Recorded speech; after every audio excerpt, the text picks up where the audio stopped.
Please আমাকে follow করুন।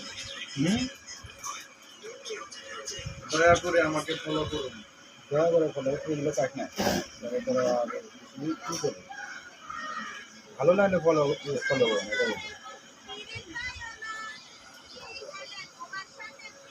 আপনারা দেখতে পাচ্ছেন এখন বাংলাদেশের রাজ্যের কথা কইছে যাতে দেখে আইছে না এরা গোড়া ডিম আন্ডার মধ্যে বাইজা খাইছে যারে দেখবার গেল যায় রে গাড়ির মধ্যে টিভি মাইরা তা শালে ডিম ফাইটা গেছে একজনে।